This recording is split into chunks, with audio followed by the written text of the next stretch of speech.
But the thing about it is he's also my manager and my best friend and my husband. And, you know, it took the legal litigation and the talent that he had as an attorney to put together probably one of the greatest copyright legal team that's ever been assembled in litigation, because my case changed laws. But also, too, I believe in my heart of hearts that it took the love that he had for me, and also to my father, and also the love to take and set the record straight and help the woman that he loved to be able to take a wrong and make it right, and to give me something that was stolen from me, and that was my identity. Yeah, I can understand that. Now, before you knew who your biological father was, were you a performer? Oh, my goodness. Okay, I've written an autobiography on the book. It's called Ain't Nothing Sweet as My Baby. Right. And people ask me, well, when did you start playing the guitar? And I'll open it up and I'll flip to this page, and I'm 2 years old.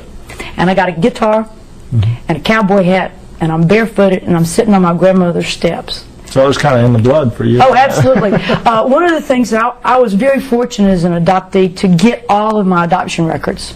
And in part of them, there's the social workers section when my grandmother was adopting me, and so she had to come make visits to make sure that there was a good home and all that. And in one of the entries it says, Mrs. Williams has the child on her dining room table with her guitar and cowboy hat, and she is singing Your Cheating Heart.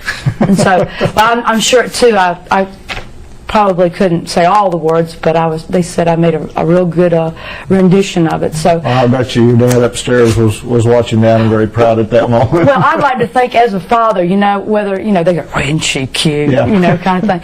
But as far as playing and singing, if you go back in my life and you ask anyone what's the one thing they remember about me, they say she played the guitar. And in fact, my adoption record said I didn't have a teddy bear, I carried a guitar. Every Christmas wish, I wanted another guitar. Well, isn't that amazing that you were like that at a young age? Well, it is, because as my adopted parents, what they played was the radio.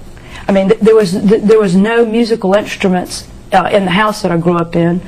I mean, we had an old hi-fi stereo, and, you know, I'd play records, and, you know, I'd listen to the radio, which back then all we had was AM and just one station. But as far as there being played the piano or any musical, they were not instrumental at all.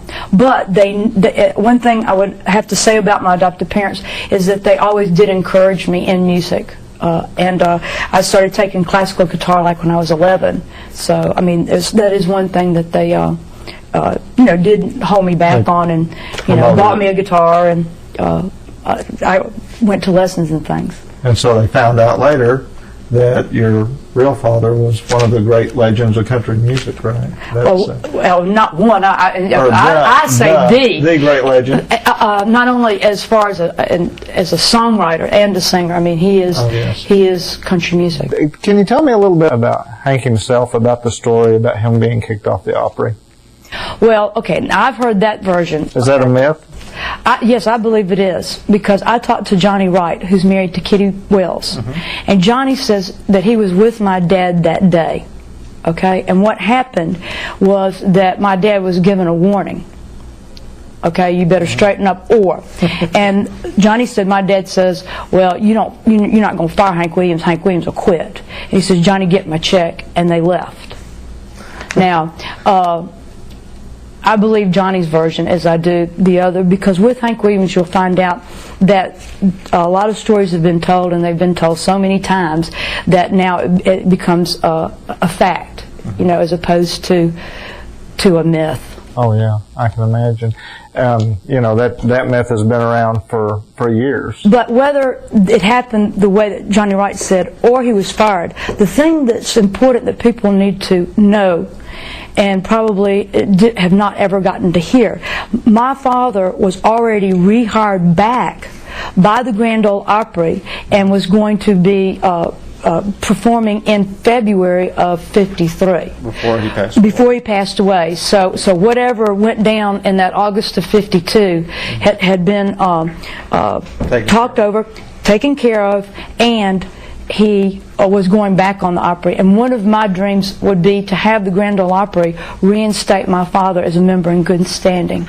Oh, that would be wonderful. I think it would be too, because I mean, he is such a part of the Opry, and you know, I just think that the time has come with what he's contributed to country music still today, but also too with what he still gives to the Opry and that the Opry uses. That I think that the time has come, and it's time for the due to be paid. That he should be reinstated. Oh yeah, especially, you know, since he was going to be performing, that was taken care of. They should have reinstated that. So the book that you've got out, Ain't Nothing as Sweet as My Baby. Right. Now, where can people get that? Well, believe it or not, it's been quite a few years since it came out. The best place to get it is, I think you can get it like on the internet, like Amazon.com. You can get it on my webpage, which is JettWilliams.com. You know.